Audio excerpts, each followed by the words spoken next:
ایک ہی صف میں کھڑے ہو گئے محمود و ایاز، نہ کوئی بندہ رہا نہ کوئی بندہ نواز۔ عزیزان ملت اسلامیہ، نزہت المجالس میں لکھا ہے جب قیامت قائم ہوگی تو نمازیوں کو جنت کی طرف جانے کا حکم ہوگا۔ پہلا گروہ جب جنت میں داخل ہوگا ان کے چہرے آفتاب کے مانند روشن ہوں گے۔ فرشتے ان سے پوچھیں گے تم کون لوگ ہو؟ وہ کہیں گے ہم ہمیشہ نماز پڑھا کرتے تھے۔ پھر فرشتے پوچھیں گے تمہاری نمازوں کا کیا حال تھا؟ نمازی کہیں گے آذان کی آواز سننے سے پہلے ہی ہم مسجد میں موجود رہتے تھے۔ پھر دوسرا گروہ جب جنت میں داخل ہوگا جن کے چہرے چودھویں کے چاند کی طرح چمکتے ہوں گے، ان سے پوچھا جائے گا، وہ کہیں گے ہم دنیا میں نماز پڑھنے والے تھے۔ فرشتے ان سے سوال کریں گے تمہاری نماز کا کیا حال تھا؟ وہ کہیں گے ہم آذان سے پہلے وضو کر لیتے، جب آذان سنتے فوراً مسجد میں حاضر ہو جاتے۔ تیسرا گروہ جب جنت میں داخل ہوگا جن کے چہرے ستاروں کی طرح چمکتے ہوں گے، جب ان سے پوچھا جائے گا تو وہ کہیں گے ہم دنیا میں نماز پڑھا کرتے تھے۔ تو پھر فرشتے پوچھیں گے تمہاری نمازوں کا کیا حال تھا؟ وہ کہیں گے ہم آذان سننے کے بعد وضو کیا کرتے تھے۔ عزیزان ملت اسلامیہ، جہاں تک ممکن ہو سکے وقت ہوتے ہی نماز کے لیے وضو کر کے تیار ہو جانا چاہیے۔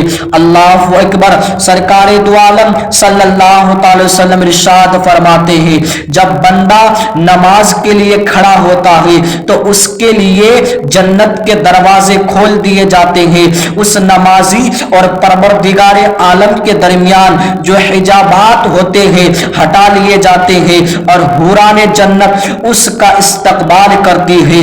معلوم ہوا، پتہ چلا، واقعی نماز قرب الہی ذریعہ ہے۔ نماز جنت کے نمازی جنت کے مہمان ہے۔ حوران جنت اس نمازی کا استقبال کرتی ہے۔ امام غزالی لکھتے ہیں مومن بندہ جب نماز پڑھتا ہے تو اس سے 10 صفیں فرشتوں کی تعجب کرتی ہے اور ہر صف 10,000 کی ہوتی ہے۔ ان فرشتوں کی تعداد 1,00,000 ہے۔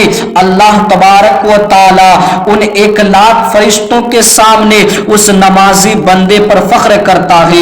عزیزان ملت اسلامیہ، سرکار دو عالم صلی اللہ تعالی وسلم ارشاد فرماتے ہیں کوئی صبح و شام ایسی نہیں کہ زمین کا ایک ٹکڑا دوسرے کو نہ پکارتا ہو۔ کوئی آج نیک بندہ تم پر گزرا جس نے مجھ پر نماز پڑھی ہو یا ذکر الہی کیا ہو؟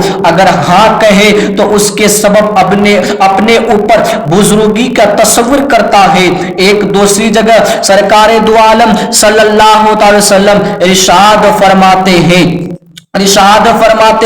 کہ جس وقت بندہ نماز کے لیے کھڑا ہوتا ہے اس کے سارے گناہ باندھ کر اس کے سر پر رکھے جاتے ہیں۔ جب یہ رکوع میں جاتا ہے تو سارے گناہ گر جاتے ہیں۔ نمازی جب نماز سے فارغ ہوتا ہے تو سارے گناہوں سے پاک و صاف ہو جاتا ہے۔ سبحان اللہ۔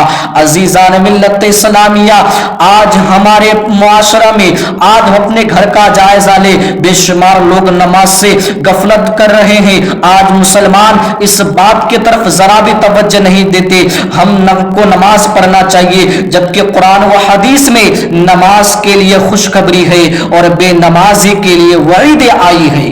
حضرات، نماز مومن کی پہچان ہے، نماز مومن کی معراج ہے، نماز حضور علیہ الصلوۃ والسلام کی آنکھوں کی ٹھنڈک ہے۔ اس لیے میرے پیارو، جہاں تک ہو سکے کوشش کرے نماز کے پابند بن جائے۔